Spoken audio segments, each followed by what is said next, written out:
Donc, on est à Rivière-du-Loup, dans l'ancien site du chemin de fer Grand Tronc Western, avec la caboose ici. Je vais vous montrer le côté, les composantes dans le mieux que je peux. Malheureusement pour l'hiver, les portes ont été verrouillées. Bon, va falloir que j'en revienne l'été prochain, je suppose. Alors, mais pour l'instant, on va faire le tour. Je vais vous montrer sans interruption la caboose, à quoi elle ressemble.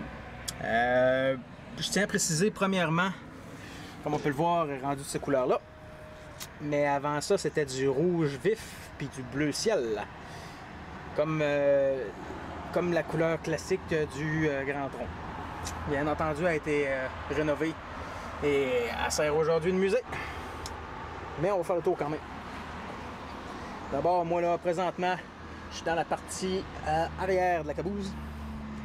Avec le knuckle en arrière. Bien entendu, on a retiré les mécanismes, alors je peux plus vraiment m'amuser avec. Par contre, je peux le faire à l'autre bord. Il y a encore un bras d'accouplement. Alors, on a la roulette de frein. C'est classique sur les cabouses, il y en avait deux. Il y en a une de l'autre bord aussi. On va voir ça. Mais d'abord, je vais vous montrer ici l'échelle qui servait à monter jusqu'en haut. Là, on ne voit pas très bien à cause qu'on est le soir, mais cette échelle-là, on voit des petits trous en haut de la caméra. Il y avait des marchepieds à cette place-là pour monter jusque sur le toit, mais ils ont été enlevés pour raison de sécurité. Alors, on va faire le tour ensemble. On va descendre à la manière sécuritaire de reculons. Alors, voilà. Le TW 79-169. Une caboose cupola des années 50 qui a été modifiée. Bon, on voit qu'il y a une petite lumière, ça n'existait pas. Par contre, les lumières ici, comme on peut le voir, il y en avait trois différentes, servaient à marquer la position dans le train. On voit que c'est toujours là, je suis content de voir ça.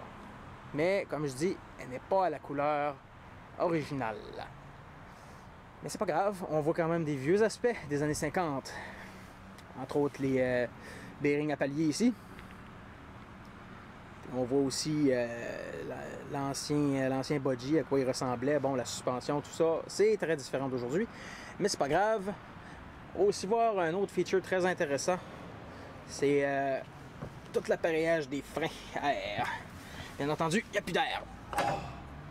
Parce que ça fait des années que ça n'a pas servi. Mais bon, ça c'est la bielle pour vider l'air. On se servait en cas d'urgence, mais elle a été dépluguée. On voit la bielle ici. Mais c'est ça. Il y a la tank d'air aussi. Réservoir d'urgence et réservoir régulier. Qui pourrait encore fonctionner. À mon avis, ça n'a pas de l'air trop vieux. Mais sinon, c'est une très bonne pièce du musée à mon avis.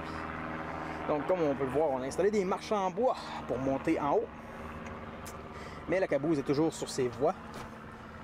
Ils sont un peu décrépits aujourd'hui, mais qui ont un bon usage quand même. Je vais montrer des features qui marchent encore. La direction. L'autre frein à main, qui celui-ci marche.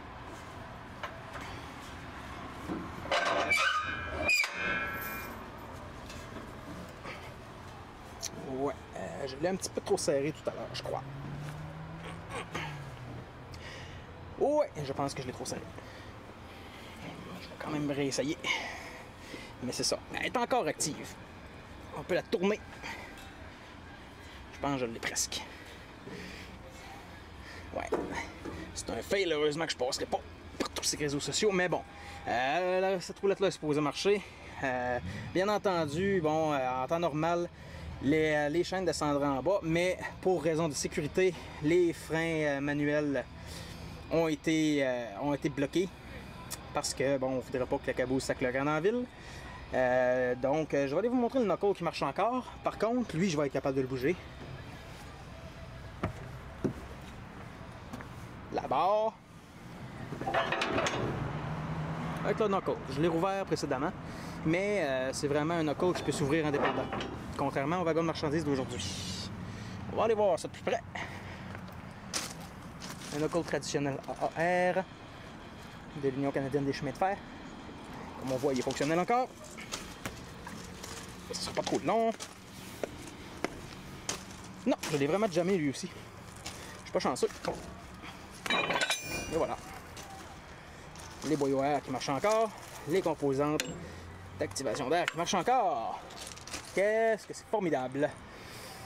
Et c'est ça. Si j'avais pu, j'aurais rentré en dedans, j'aurais été prendre des photos en haut dans la vitre, dans le bay window dans le fond. Mais je ne peux pas. Parce que c'est barré pour l'hiver. Mais on va avoir un petit look de ce côté-là. Comme vous voyez, bon, elle a vraiment l'aspect qu'elle avait avant. Je suis bien content d'avoir vu ça. Ça aussi, il y a cette partie-là que j'ai jamais vraiment compris. Mais à ce qui paraît, bon, ça servait à calculer sûrement quelque chose sur le train. Je comprends pas, mais c'est pas grave. Je vais l'apprendre. J'ai l'intention de l'apprendre. Mais ça me fait penser tout à l'heure, je cherchais le nom du... dans le fond du truck qu'on voit en avant de nous.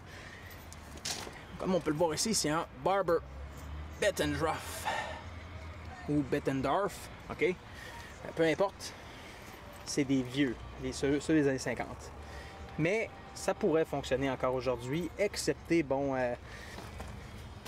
les paliers lisses comme on voit là. Mais c'est pas trop grave, ça pourrait marcher, j'en suis convaincu. Je sais pas s'il y a encore de l'huile, mais avec de l'huile, bon, une caboose pourrait être fonctionnelle. Elle m'a l'air bonne, quoique un peu rouillée. Je sais pas si on va pouvoir le voir. Ouais, on le voit. Un peu rouillé dans l'ensemble, mais ça a l'air bon encore. Alors, ça conclut la visite. Je vous remercie d'avoir visionné. Et si vous avez des questions, n'hésitez pas, je répondrai en tout temps. Merci beaucoup, chers auditeurs.